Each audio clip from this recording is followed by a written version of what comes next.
আসামি বিদেশে, কিন্তু দেশ থেকে নিষেধাজ্ঞা দেওয়া হচ্ছে দেশে। আগেই দেশ ছেড়ে চলে গেছেন এমন ব্যক্তিদের বিরুদ্ধে ক্রমাগতভাবে নিষেধাজ্ঞা দিয়ে যাচ্ছে আদালত। দুর্নীতি দমন কমিশন দুদক, তদন্ত সংস্থা সিআইডি এবং পুলিশও এমন নিষেধাজ্ঞা চেয়ে আদালতে হর হামেশাই আবেদন করছে। আদালত সেগুলো আমলে নিয়ে নিষেধাজ্ঞাও দিচ্ছেন। সংশ্লিষ্ট তদন্ত কর্মকর্তারা আদালতে আবেদন করলে কোনো ধরনের যাচাই বাছাই ছাড়াই এমন নিষেধাজ্ঞা দেওয়া হচ্ছে।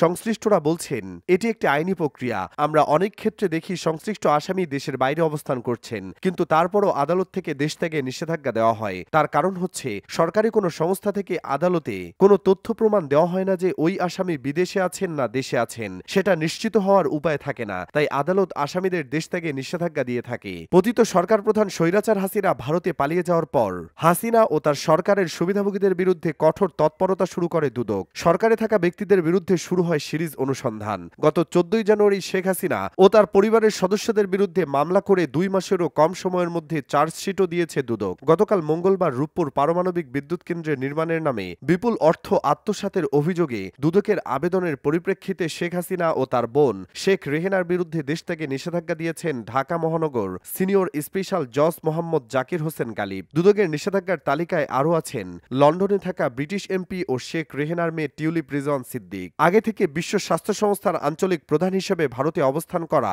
সাইমা ওয়াজেদ পুতুল, আমেরিকায় থাকা হাসিনা পুত্র সজীব ওয়াজেদ জয় ও রেহানা পুত্র রাদওয়ান মুজিব সিদ্দিক ববি। শুধু তারাই নয়, এর আগে স্বৈরাচার আওয়ামী লীগের বিভিন্ন মন্ত্রী, এমপি ও তাদের ঘনিষ্ঠ আমলা, দুর্নীতিবাজ ব্যবসায়ীরা বিদেশে পালিয়ে যাওয়ার পর দুদকের তৎপরতা দেখা যায়। অন্তত 100 জন ভিআইপি দেশ ছাড়ার পর তাদের বিদেশ যাত্রায় নিষেধাজ্ঞা দেওয়া হয়েছে। বিষয়টি নিয়ে সাধারণ মানুষের মধ্যে এক ধরনের উষ্মা বা কৌতুকও তৈরি হয়েছে। তারা বলছেন, বিদেশে থাকা দুর্নীতিবাজদের বিরুদ্ধে দুদক দেশ থেকে নিষেধাজ্ঞা আবেদন করা মাত্রই যাচাই বাছাই ছাড়াই আদালত থেকে দুদকের চাহিদা অনুযায়ী আদেশ দেওয়া হচ্ছে, যা বলা যায় চোর গেলে বুদ্ধি বাড়ে প্রবাদের মতোই।